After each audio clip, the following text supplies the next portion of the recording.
Hey, aloha everybody, and welcome to Beach Walks with Rocks. Today is show number 526, and you can find us at beachwalks.tv. Ready, Lexi?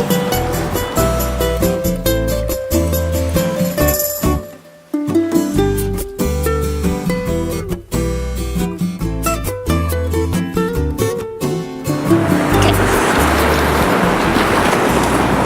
Hi everybody. I have a couple of things. I was thinking about one of the things that's really great about being in communities is that we get to learn by example, and sometimes we get to learn by the don't do example. And I find if I can take some of the heavy judgment off of that it can be very instructive for me. And so two examples I'm thinking of today. One is that I read this week, and I blogged about it actually on our barefeetstudios.com website, that Gawker, which is a media company in New York, is requiring all of its employees to create a profile on Facebook, which is this social networking website. And it's so ironic, because earlier in the month that very same website had been making fun of another company that's requiring its employees to create profiles on social networking sites.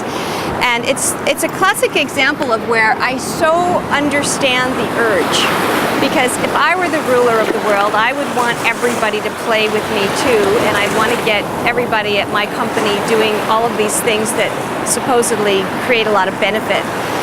But there are certain urges that really are best ignored, because the backlash of creating a policy like that is,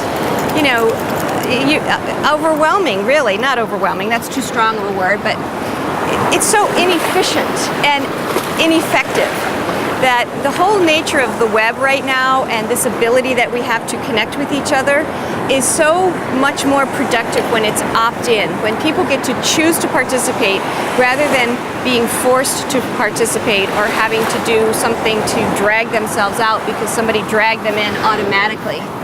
And it's a similar kind of situation to what's happening up here at L'Orange Place, which is a street right here in Kailua. And the homeowners on that street have put up a gate at the end and blocked off the beach access there because they don't want the public using their street to go to the beach. Well, I did a show earlier on this topic, and they're pursuing their closed gatedness. And it's turning out to be an opportunity for those of us who want to keep the beach access open to learn about the laws that we thought existed that don't really exist, and hopefully be able to make some changes there. But the other thing that's happening is that when these people close off the beach access, it just makes the locals angrier, and it makes them more of a target for graffiti on their walls and the kinds of vandalism that they think they can stop by putting up a gate. It's going to have, in my opinion, the complete opposite effect. So again, I understand the urge, I really do, of wanting to have your home be a private place. But you know what? If you live right by the beach, there are all the rest of us that want to go to the beach.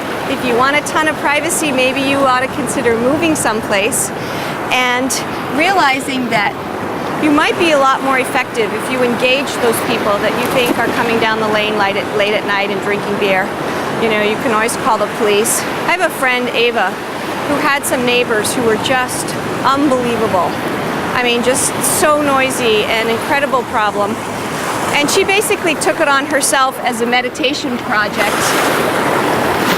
And it did take several months, and it definitely took a lot of work and focus on her part. But her energy managed to shift that whole scene. And so we always have other options at our disposal than the obvious urges to just slam the door in people's faces or require them all to make Facebook profiles. So anyway, that's the message for today.